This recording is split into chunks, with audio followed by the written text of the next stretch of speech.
Welcome to this educational session on double tax agreements, brought to you by reliable Melbourne accountants, your trusted partner in navigating complex tax landscapes. With years of experience in accounting and taxation, our experts specialize in simplifying global tax regulations for businesses and individuals alike.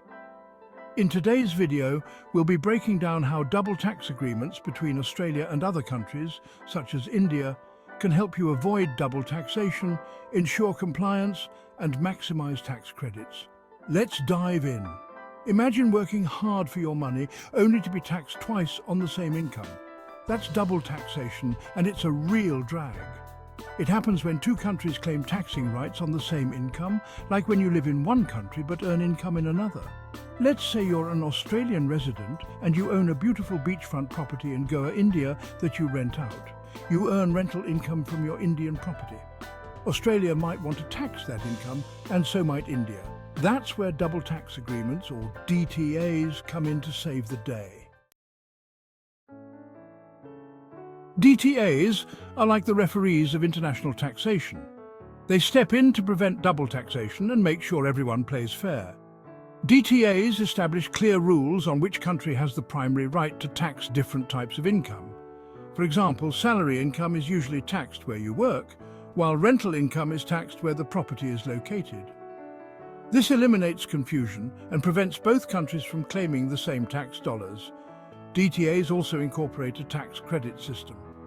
If you pay tax in one country on income that is also taxable in your home country, you can get a credit for those taxes paid. It's like getting a discount on your taxes.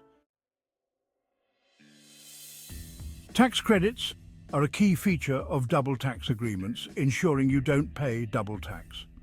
Let's say you're an Australian resident earning rental income from your property in India. India, as the source country, has the right to tax that income.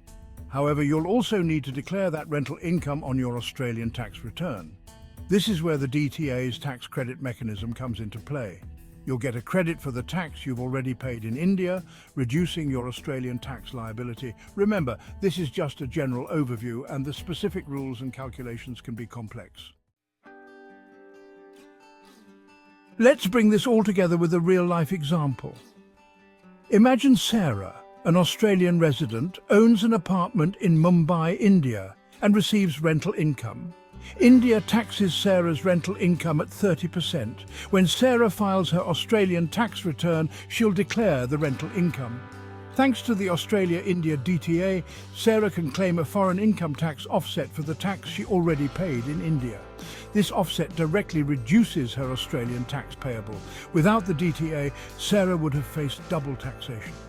For personalised advice tailored to your specific circumstances, contact the experts at Reliable Melbourne Accountants. Thank you for watching today's video on double tax agreements. We hope you found the information helpful and insightful. If you have any further questions or need personalised tax advice, feel free to reach out to us.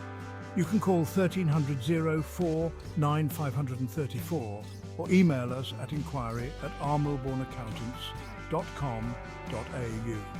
Our team at Reliable Melbourne Accountants is always here to assist you. Thanks again for tuning in, and we look forward to helping you with your accounting needs.